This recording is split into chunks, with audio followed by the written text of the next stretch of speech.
거룩히 여김을 받으시오며. 그래서 이 말씀 가지고 오늘은 제목이 우리 아버지.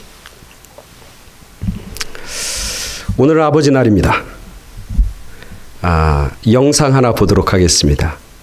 불 끄시고 영상 조그만데 음성만 들으면 됩니다.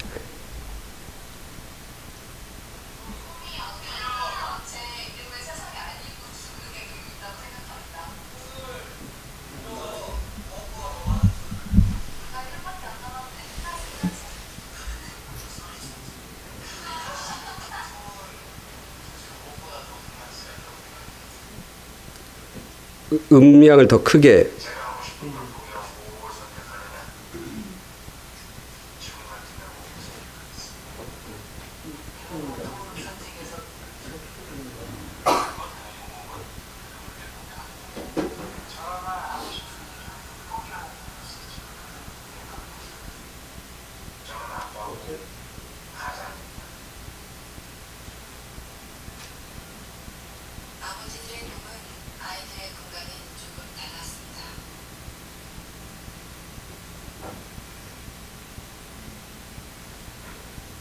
처음부터 다시 하는 겁니까? 처음에 이럽니다. 당신에게 1년이라는 시간만 남아있다면 어떻게 하겠습니까? 당신의 꿈을 선택하겠습니까? 아니면 5억을 선택하겠습니까? 이런 질문을 이제 던지는 거예요. 예. 그거에 대한 대답을 하는 거예요.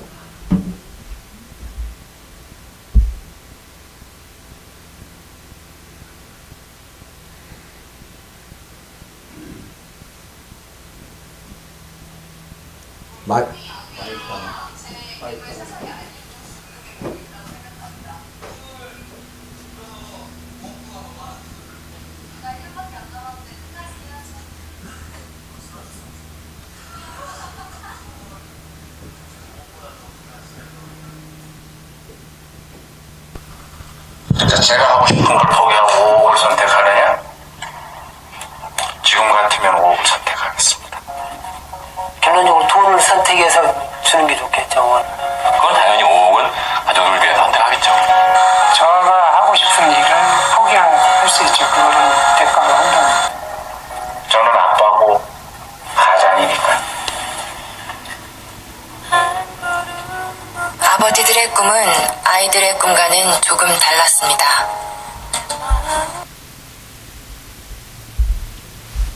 예, 불 켜주시고.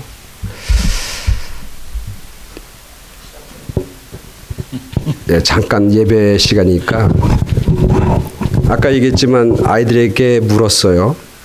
너가 1년밖에 남지 않았는데 내 꿈을 선택하겠냐 5억을 선택하겠냐. 대부분의 아이들은 뭘 선택했어요?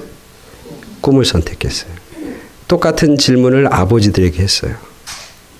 아버지들은 하나같이 똑같이 5억을 선택했어요. 돈을. 왜? 자녀들한테 5억을 물려주고 자기의 꿈을 포기하고 접겠다. 아버지들의 꿈이었어요. 아버지들. 저는 이 제목을 제가 보면서 아버지의 꿈이라고 해요. 원래 이거는 꿈과 5억이라고 하는 제목인데 저는 아버지의 꿈. 아버지의 꿈은 뭐예요? 자기가 이루지 못하는 꿈이 있다 할지라도 포기할지라도 자녀들 그리고 남겨진 사람들이 조금 더 여유 있고 윤택한 삶을 살면 좋겠다. 그게 아버지들의 꿈이었다는 거죠. 이 자리에 있는 모든 우리 아버지들, 남자분들은 다 아버지들입니다. 우리 아버지, 우리 아버지들은 잠깐 일어나 주시길 바라고요. 잠깐 일어나 주세요. 제가 축복기도 합니다. 우리 아버지들 자리에서 다 일어나 주시고, 아버지들 다 일어나 주세요. 남자분들, 아버지분들 다 일어나 주시고, 얼마 안 되지만, 우리 다 같이 기도하겠습니다. 이 땅에 아버지들이 계십니다. 가족들과 자녀들을 위해서 희생하고 헌신하면서 일평생 달려온 아버지들. 그러나 그러다 보니까 자녀들하고도 대화도 하지 못하고 자녀들의 관심도 제대로 갖지 못했던 것이 사실입니다. 저희들이 다 해주지 못하고 또 자녀들을 실망시키고 또 자녀들 가운데 정말 온전하고 아름다운 것들을 물려주지 못했던 저희들이었음을 이 시간 주님 앞에 고백합니다. 하나님, 그러나 저희들은 마음과 간절함과 꿈이 있습니다. 비록 저희들이 연약하고 부족할지라도 저희의 자녀들은 하나님 안에서 온전케 되어지길 간절히 소원합니다. 우리는 연약하지만 우리의 자녀들은 강해서 세상 가운데 담대하고 당당하게 살아가길 간절히 소원합니다.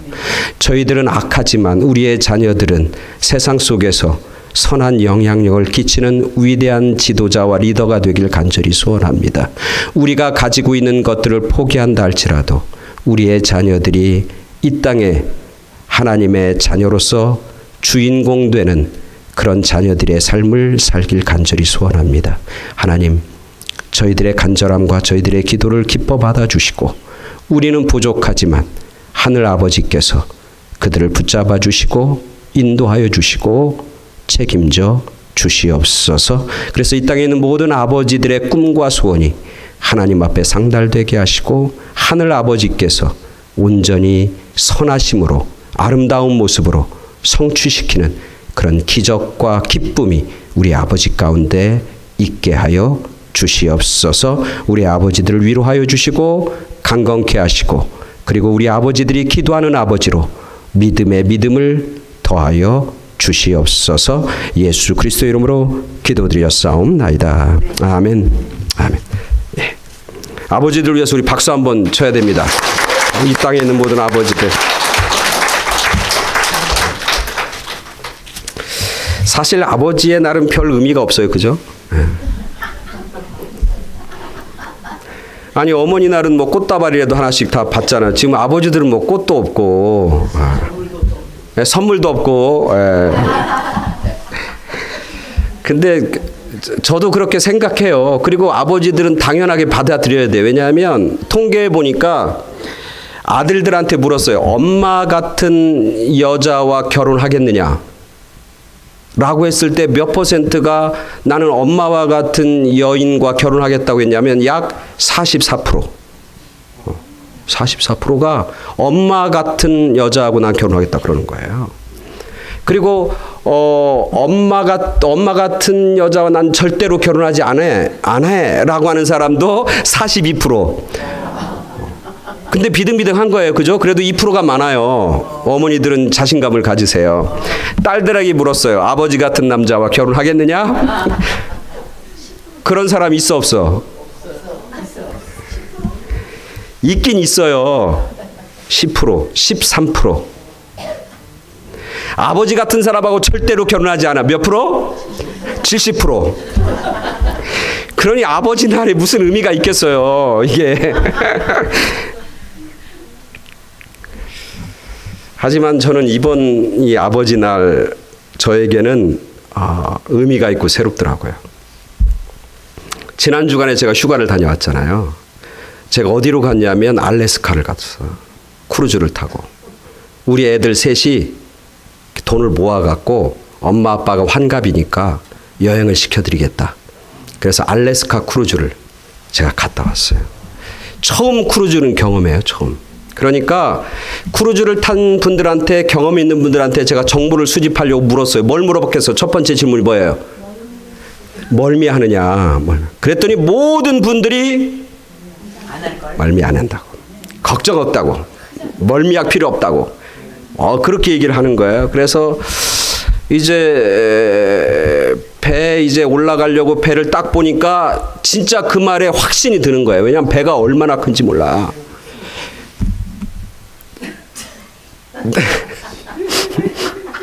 배가 몇 층이냐면 18층. 사람이 몇 명이 타냐면 3,600명 타는 거예요. 제가 위에서 이렇게 보니까 배로 이렇게 들어가는 사람들이 위에서 이렇게 보면 거의 개미까지는 아니고 병아리 같이 보여요. 병아리 같이 막. 그 배를 보는 순간 멀미는 안 나겠다. 확신을 갖게 됐죠. 그리고 출발했어요. 그래서 배가 이제 먼 바다 쪽으로 쫙 나가서 하루 종일 하는데 잠을 자는데 잠을 잘 수가 없는 거예요. 배가 흔들리는 거야. 배가 흔들려. 그래서 깜짝 놀라서 밖에 이렇게 나가 보니까 비바람이 치는 거예요. 파도가 치고 바람이 불고 막 치는. 그 큰 배가 흔들려. 발코니에 있는 의자들이 일로 갔다 절로 갔다 할 정도로 흔들려. 야, 누가 멀미 안 한다고 그랬어요? 누가? 여기 고개 숙인 분들 몇 있어요 지금? 그래서 밖에 나가봤더니 비바람이 치고 바다가 일렁이는 거야.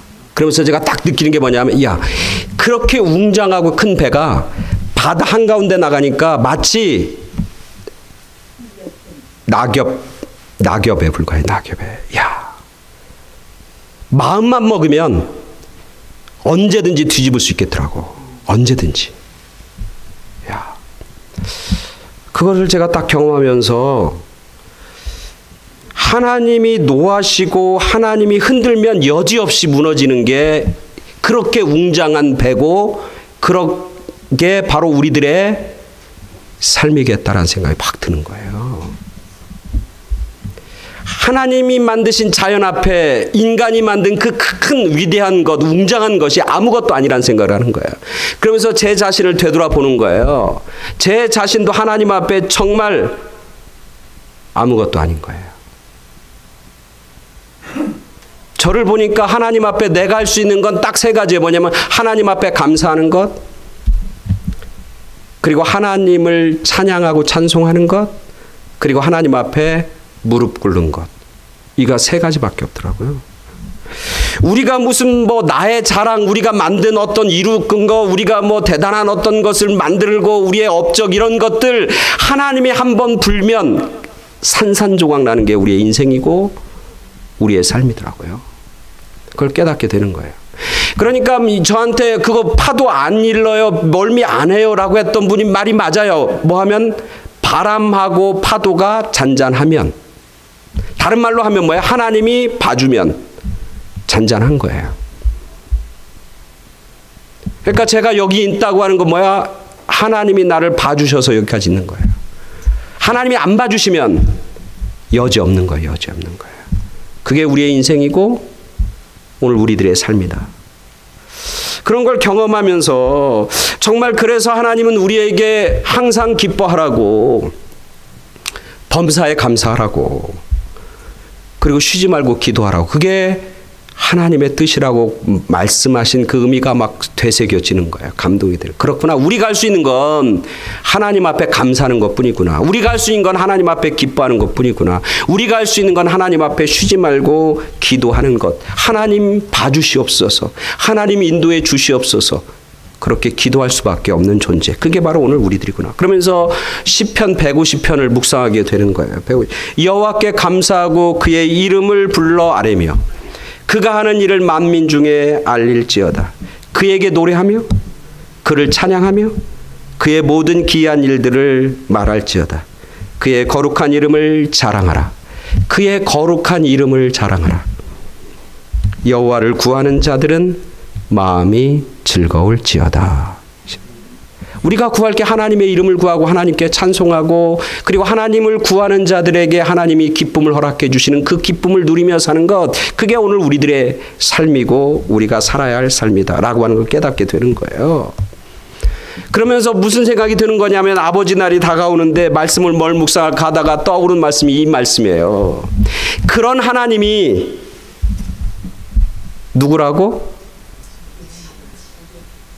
우리의 아버지라는 거야. 우리 아버지가. 야, 얼마나 든든해.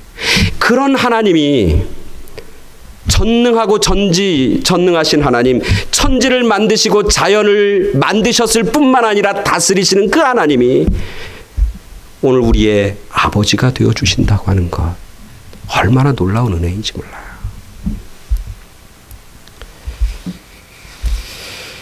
근데 우리 말씀을 이렇게 읽다 보니까 그런 생각이 드는 거 뭐냐면, 이런 하나님을 감히 누가 아버지라고 부를 수 있을까? 누가 부르는 거야? 아버지라고? 하나님을 아버지라고 부를 수 있는 사람이 누구예요? 예수님이야, 예수님. 오늘 예수님 말씀이잖아, 예수님. 성경에 보니까 예수님 이전에 그 누구도 하나님을 아버지라고 부른 사람이 있다 없다? 없어요. 놀라운 발견. 제가 이거 묵상하고 제가 주석을 찾으면서 느낀 게 뭐냐면 이 전까지 예수님 이전에 그 누구도 하나님을 아버지라고 감히 부를 수 있는 사람이 없고 부른 사람도 없어. 당연하죠. 왜? 아버지와 아들은 닮은 구석이 있어야 되잖아요. 근데 하나님을 보면, 하나님을 보고 나를 보면 닮은 구석이 있어 없어? 없어요. 그러니까 그분을 감히 아버지라고 부르고 아버지라고 호칭할 수 없는 거예요. 여러분 그런 그 단편 소설 있잖아요. 발가락이 닮았다. 혹시 제목은 들어보셨어요? 예, 발가락이 닮았다. 1932년 김동일이라는 사람이 쓴 단편소설인데 그 소설이 보면 그 아버지의 심정이잖아요. 아버지의 마음이잖아요. 그죠? 원래 이 아버지는 애를 낳을 수 있어 없어? 못 낳아요. 불임해요. 근데 어느 날 아내가 임신을 해갖고 애를 낳은 거예요. 이 아버지의 마음 뭐냐면 저 난 아들이 내 아들이었으면 좋겠다라고 하는 소망, 내 아들이면 좋겠다고 하는 그 간절한 마음, 그것을 담고 있는 거예요. 그래서 뭐라도 닮은 구석이 있으면 좋겠다고 찾아보는데 발가락 가운데 발가락, 그게 자기하고 닮은 거예요. 그걸 보면서 얼마나 감사하고 감격해하는지 몰라. 닮은 구석이 있다는 거예요. 근데 오늘 우리들이 보면, 우리 여러분, 나를 보면, 저를 보면 하나님과 닮은 구석이 하나도 없어요. 그러니까 감히 하나님을 아버지라고 부를 수 없는 존재가 바로 나라고요. 근데 예수님은 그렇게 부르고 있는 거예요. 감히 예수님은 하늘에 계신 우리 아버지, 나의 아버지. 예수님은 여기뿐만 아니라 예수님이 기도할 때마다 하나님을 아버지라고 불러요. 아바 아버지, 아바 아버지, 그렇게 부른다. 아빠 아버지, 그렇게 부른다고 하나님을. 근데 성경에 보면 예수님은 그 누구도 부르지 않는 그 하나님을 자기가 아버지라고 부르는 거예요. 끝까지 부르는 거예요. 사실 예수님이 십자가에 달려 돌아가신 이유 중에 가장 큰 이유가 바로 뭐냐면 이것 때문에 그런 거예요. 하나님을 아버지라고 부른다고, 하나님과 자기가 닮았다고 그런다고. 그래서 신성을 모독하고 있고 하나님을 모독한다고 해서 십자가에 달려 죽이는 거 아니에요.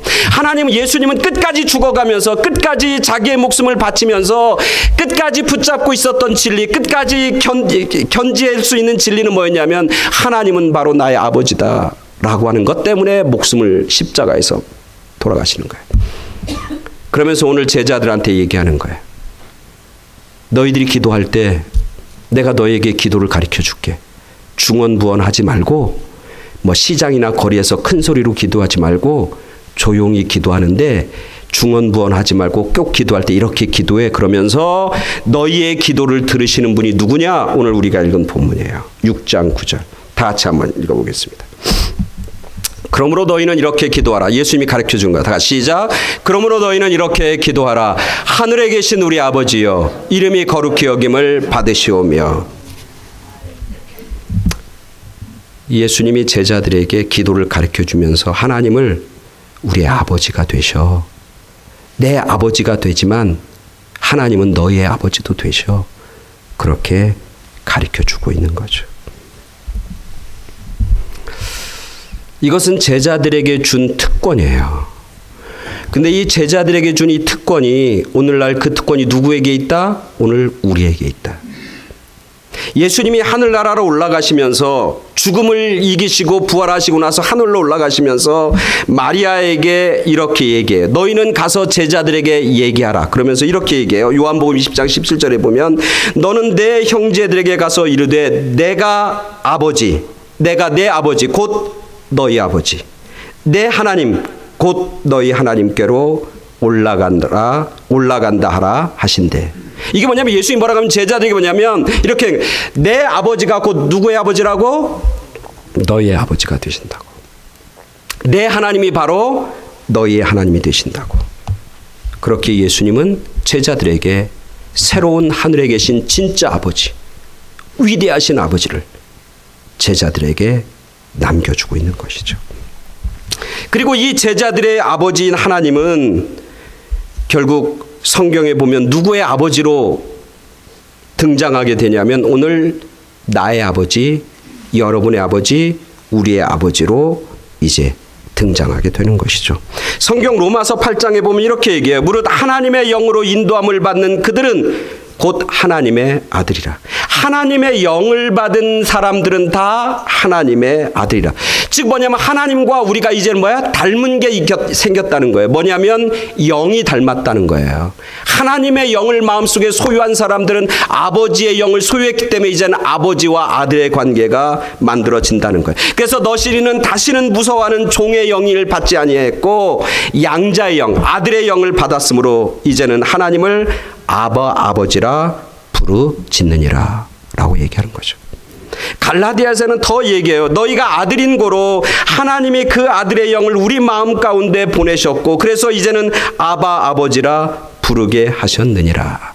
다른 얘기로 하면 뭐냐면 우리가 하나님을 아버지라고 부를 수 있는 이유는 뭐냐면 우리 가운데 뭐가 있다는 거예요? 하나님의 영이 계시다는 거예요. 여러분 혹시 기도할 때 하나님 아버지라고 여러분이 부릅니까? 그러면 여러분 가운데 이미 하나님의 영이 우리 가운데 계시다는 거예요. 성령이 우리 가운데 있다는 거예요.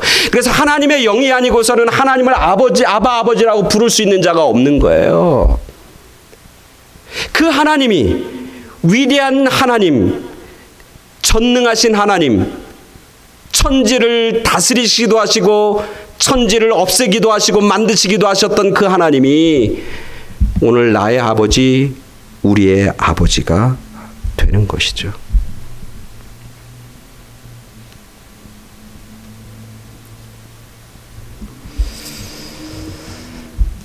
근데 재밌는 건 내가 아버지를 간절하게 찾고 내가 아버지가 필요합니다. 나에게 아버지를 주시옵소서. 그래서 하나님이 나의 아버지가 된 게 아닌 거예요. 성경에 보니까. 성경에 보니까 하나님이 우리를 뭐 삼았어?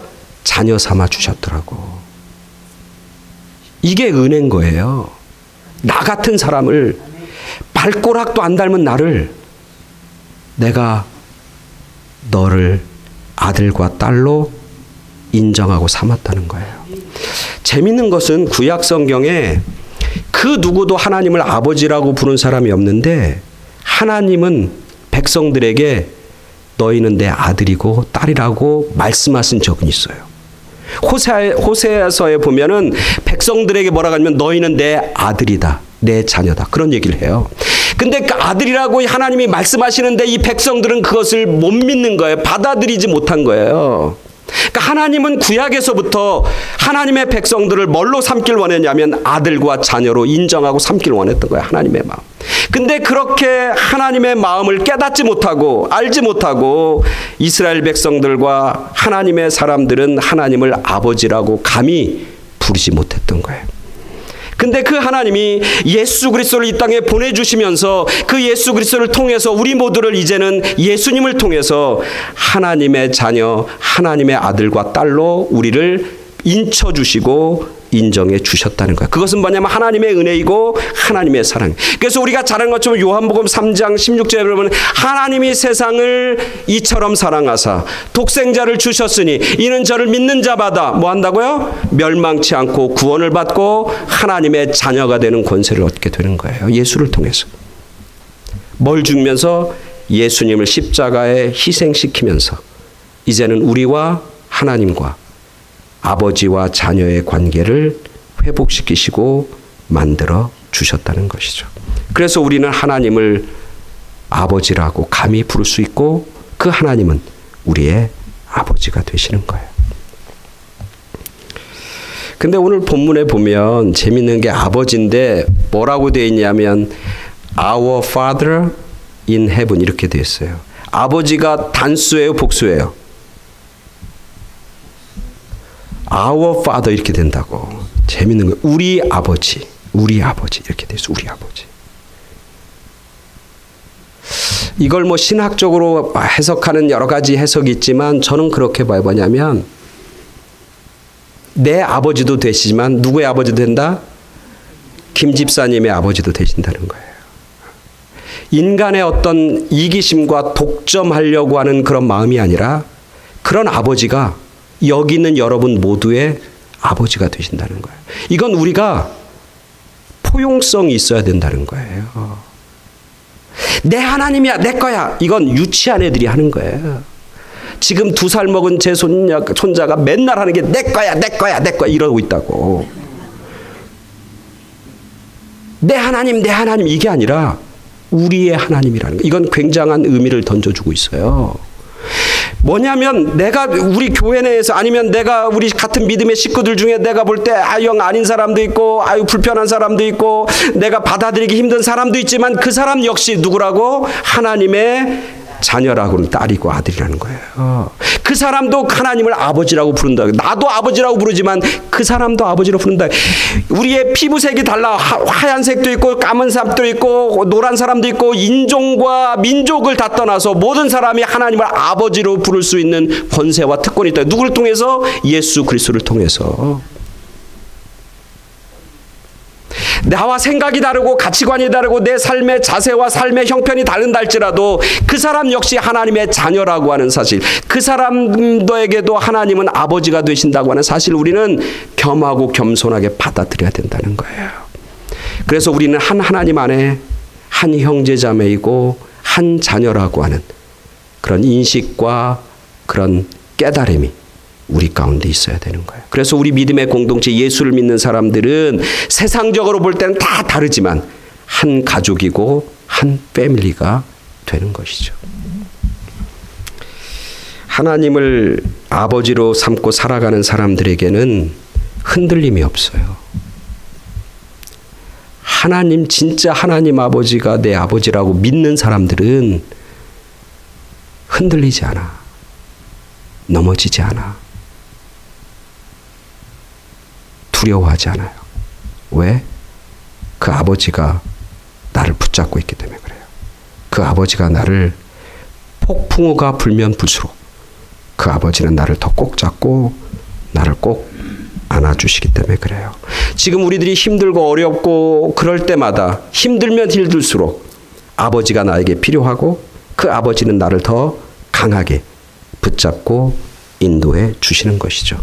제가 언제 한번 그런 얘기를 한 적이 있는데, 여러분 닥터 지바고라고 하는 유명한 영화가 있잖아요. 닥터 지바고.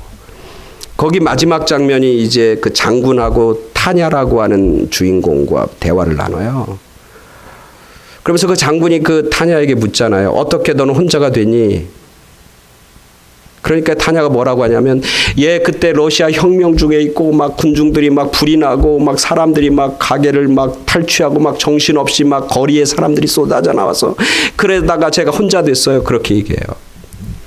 그때 그 장군이 타냐에게 다시 묻잖아요. 그게 진짜 이유니? 그랬더니 타냐가 뭐라고 얘기하면 솔직하게 얘기해요. 사실은 그때 막 거리에 사람들이 몰리고 막 굉장히 어수선하고 막 힘들고 막 폭동이 일어나고 막 그럴 때 아버지가 내 손을 놨어요. 사실은 아버지가 내 손을 놓아버렸어요. 그렇게 얘기해요. 그때 그 장군이 타냐에게 얘기하잖아요. 내가 너에게 진리를 가르쳐 주마. 내 손을 놓았던 코마초프는 사실은 내 아버지가 아니란다. 내 아버지는 닥터 지바고란다. 만일 그가 내 친아버지였다면 결코 내 손을 놓지 않았을 것이다. 친아버지는 절대 딸의 손을 놓지 않는 법이야. 그렇게 가르쳐주는 것이죠. 인간적인 아버지도 자녀의 손을 놓지 않습니다. 아무리 상황이 바뀌고 흔들리고 뭐 여기저기 뭐 혼란스러워도 절대 손을 놓지 않습니다. 하물며 하나님의 손은 위대하고 강한 손입니다. 절대 자녀인 여러분의 손을 놓지 않습니다. 끝까지 붙잡아 주실 줄 믿습니다. 하나님 앞에 설 때까지 우리 하나님은, 아버지는 우리의 손을 붙잡고 우리와 함께하여 주십니다. 그래서 시편 48편 14절은 이렇게 얘기합니다. 이 하나님은 영원한 우리 하나님이시니 그가 우리를 죽을 때까지 인도하시리로다. 그렇게 얘기하는데 저는 이걸 다르게 읽었어요. 이 하나님은 영원한 우리 아버지시니 아버지 되시는 그가 우리를 마지막까지 꼭 붙잡고 인도하시리로다. 그렇게 저는 이 말씀을 읽었습니다. 하나님, 진짜 아버지 되신 하나님, 우리의 손을 꼭 붙잡고 계십니다. 그리고 그 손을 의지하며 험한 세상에서 당당히 승리하는 그런 저와 여러분 모두가 되시길 간절히 축원합니다. 아멘. 다 같이 기도하겠습니다.